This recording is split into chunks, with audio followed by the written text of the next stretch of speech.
Your excellency प्रधानमंत्री वांग, दोनों देशों के डेलीगेट्स, मीडिया के साथियों, नमस्कार। पदभार संभालने के बाद प्रधानमंत्री वांग की पहली भारत यात्रा पर मैं उनका हार्दिक स्वागत करता हूं। यह यात्रा और भी विशेष है क्योंकि इस वर्ष हम अपने संबंधों की 60वीं वर्षगांठ मना रहे हैं। फ्रेंड्स, पिछले साल मेरी सिंगापुर यात्रा के दौरान हमने अपने संबंधों को कॉम्प्रिहेंसिव स्ट्रेटेजिक पार्टनरशिप का दर्जा दिया था। इस एक वर्ष में हमारे संवाद और सहयोग में गति और गहराई आई है। आज साउथ ईस्ट एशिया क्षेत्र में सिंगापुर हमारा सबसे बड़ा ट्रेड पार्टनर है। सिंगापुर से भारत में बड़े स्तर पर निवेश हुआ है। हमारे रक्षा संबंध निरंतर मजबूत हो रहे हैं। पीपल टू पीपल संबंध गहरे और जीवंत है। आज हमने अपनी पार्टनरशिप के भविष्य के लिए एक डिटेल्ड रोडमैप तैयार किया है। हमारा सहयोग केवल पारंपरिक क्षेत्रों तक सीमित नहीं रहेगा। बदलते समय के अनुरूप advance manufacturing, green shipping, skilling, civil nuclear और अर्बन वाटर मैनेजमेंट जैसे क्षेत्र भी हमारे सहयोग के केंद्र बिंदु बनेंगे। हमने निर्णय लिया है कि आपसी व्यापार को गति देने के लिए द्विपक्षीय कॉम्प्रिहेंसिव इकोनॉमिक कोऑपरेशन एग्रीमेंट और आसियान के हमारे फ्री ट्रेड एग्रीमेंट का समयबद्ध तरीके से रिव्यू किया जाएगा। भारत और सिंगापुर के रिश्तों में हमारे राज्य भी अहम हिस्सेदार होंगे। जनवरी में जब राष्ट्रपति थर्मन भारत यात्रा पर आए थे तो वे ओडिशा भी गए थे। पिछले एक साल में ओडिशा, तेलंगाना, आसाम और आंध्र प्रदेश के मुख्यमंत्री सिंगापुर जा चुके हैं। गुजरात का गिफ्ट सिटी हमारे स्टॉक मार्केट को जोड़ने का एक और नया सेतु बना है। फ्रेंड, पिछले साल हुए सेमीकंडक्टर इकोसिस्टम पार्टनरशिप समझौते ने रिसर्च और डेवलपमेंट को भी नई दिशा दी है।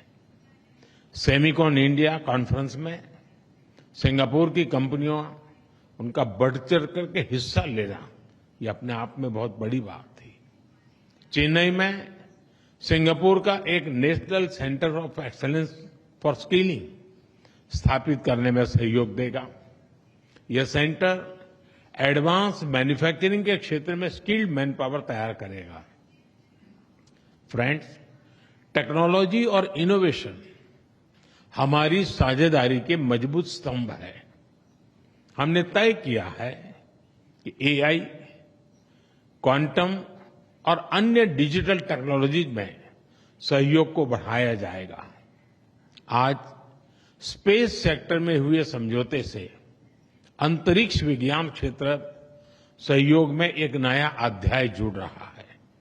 हमने निर्णय लिया है कि हमारे युवाओं को उनके टैलेंट को जोड़ने के लिए इस साल के अंत में इंडिया सिंगापुर हैकाथॉन का अगला राउंड किया जाएगा। यूपीआई और पे नाउ हमारे डिजिटल कनेक्टिविटी के सफल उदाहरण हैं और ये प्रसन्नता का विषय है कि इसमें 13 नए भारतीय बैंक जुड़े हैं। आज green and digital shipping corridors के लिए हुए समझौते से मैरीटाइम सेक्टर में ग्रीन फ्यूल सप्लाई चेन और डिजिटल पोर्ट क्लियरेंस को बल मिलेगा। भारत अपने पोर्ट इंफ्रास्ट्रक्चर के विकास में तेजी से काम कर रहा है। इसमें सिंगापुर का अनुभव अत्यंत उपयोगी है। आज हमने सिंगापुर की कंपनी एसपीए इंटरनेशनल द्वारा विकसित Bharat Mumbai container terminal phase 2 का उद्घाटन किया।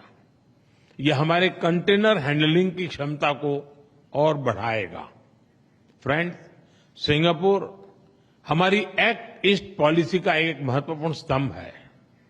हम आसियान के साथ सहयोग और इंडो पैसिफिक क्षेत्र में शांति और स्थिरता के जॉइंट विजन को आगे बढ़ाने के लिए मिलकर काम करते रहेंगे।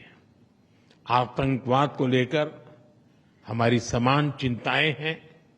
हम मानते हैं कि आतंकवाद के खिलाफ एकजुटता से लड़ना सभी मानवतावादी देशों का कर्तव्य है। पहलगाम में हुए आतंकवादी हमले के बाद भारत के लोगों के प्रति संवेदना और आतंकवाद के खिलाफ हमारी लड़ाई में समर्थन के लिए मैं प्रधानमंत्री वांग और सिंगापुर सरकार का आभार व्यक्त करता हूं। Excellency, our relations go far beyond diplomacy.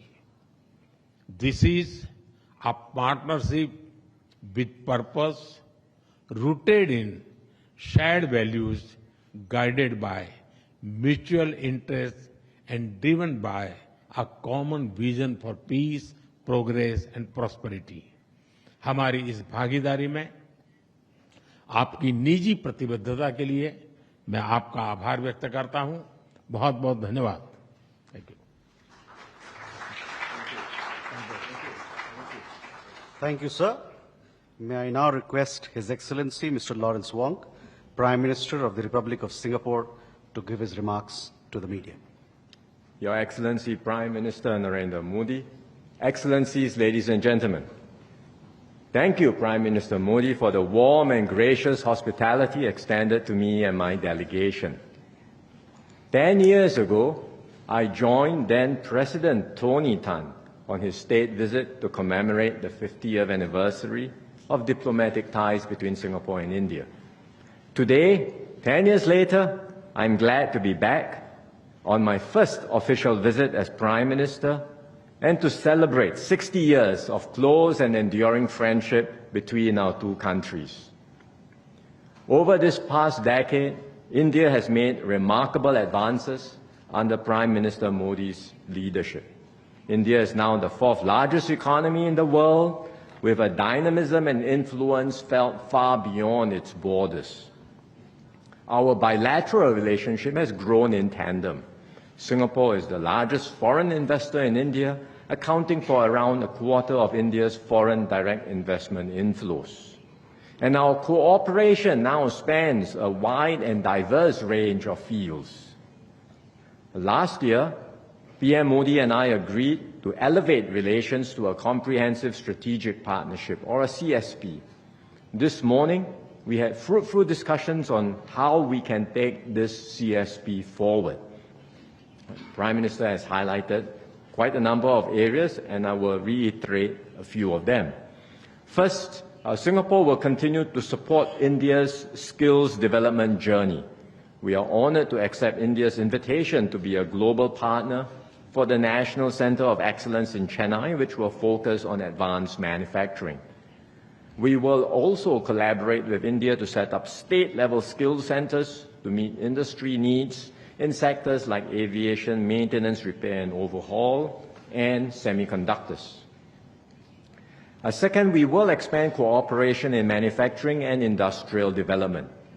Singapore companies are keen to develop sustainable industrial parks in India to support India's manufacturing ambitions. At the same time, we will deepen collaboration in semiconductors, not just in skills training, but also in R&D, supply chains, and logistics. And these efforts will generate new growth opportunities for both our countries. Third, we will strengthen connectivity across the air, sea, and digital domains. This morning, we exchanged an MOU on cooperation in training, research, and development in civil aviation. This will support the growth of our aviation sectors, facilitate trade and tourism, and create more commercial opportunities. On the maritime side, we just launched Phase 2 of PSA's Bharat Mumbai Container Terminal in Navi Mumbai, which will become India's largest standalone container terminal. And beyond physical links, we are also enhancing digital connectivity between our financial systems. Our central banks have exchanged an MOU on digital asset innovation, and we are discussing ways to further enhance cross-border data flows and capital market linkages, including through regulatory sandboxes that would allow us to test-bed new innovations. Fourth, we will expand cooperation in frontier areas like space. To date, more than 20 Singapore-made satellites have been launched by India. Through the MOU on promoting collaboration in the space sector, we will broaden this partnership and push the boundaries of what we can achieve together. Finally, Prime Minister Modi and I reaffirmed that people-to-people ties remain the bedrock of our relationship. We agreed to enhance exchanges, including through closer civil service cooperation. All of these initiatives reflect the breadth and depth of our CSP. And to guide our efforts, PM Modi and I have also agreed on a roadmap, an ambitious and detailed roadmap to chart the next phase of our relationship. In a world marked by great uncertainty and turbulence, the partnership between India and Singapore becomes even more important, because this is a partnership rooted in shared values, mutual respect, and a deep reservoir of trust. We can draw strength from our shared history and the friendship and trust between our peoples. And together we can strengthen resilience, seize new opportunities, and contribute to stability and growth in our region and beyond. So I look forward to working hand in hand with Prime Minister Modi to bring the Singapore-India partnership to even greater heights in the years ahead. Thank you very much.